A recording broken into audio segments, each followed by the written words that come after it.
Nous voici, mes frères.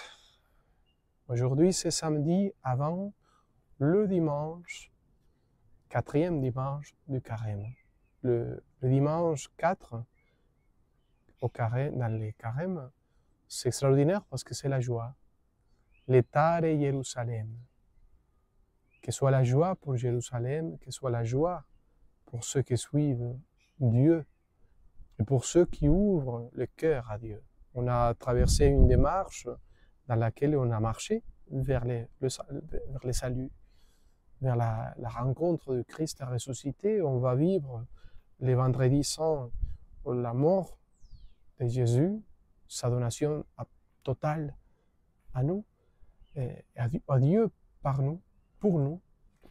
Et aussi, on va trouver la résurrection, le samedi de Pâques, à la vigile pascale, on va chanter l'Exsultet. On va dire, on est ressuscité avec lui. Donc samedi est la joie dans les chemins dans lesquels on met de nouveau des fleurs, on met la couleur rose qui signifie la joie. Voilà. Donc, et aujourd'hui l'évangile justement nous parle d'une chose terrible. C'est Luc, Saint Luc, chapitre 18. Et dans cet temps-là, Jésus, il a fait cette parabole pour ceux qui ont tellement sécurité de eux-mêmes, qui considèrent qu'eux, ils sont justes, ils sont saints, et ils méprisent les autres. Donc, il montre deux personnages. Un qui dit, terrible, « Oh Dieu, je te rends grâce parce que je ne suis pas comme les autres. Ils sont des voleurs, ils sont des injustes, ils sont des adultères. Et même pas comme ce publicain qui est là. Je fais toute la loi, j'ai fait des jeûnes 2 fois par semaine et je paye le diezmo, je ne sais pas comment on dit le diezmo en français, de tout cela que j'ai. » En fait, Jésus à la fin dit, l'autre, les publicains, ils disaient une seule chose, « Oh Dieu, ayez pitié de moi, ayez compassion de moi, je suis qu'un pauvre pécheur. » Et finalement, le pauvre pécheur qui a reconnu son péché, il a demandé la miséricorde, il a reconnu sa misère, il a été justifié. C'est extraordinaire, l'expression justifié. Vous savez qu'est-ce que ça veut dire? Justifié pour Saint Paul ou à l'Évangile. Justifié signifie sanctifié, transformé.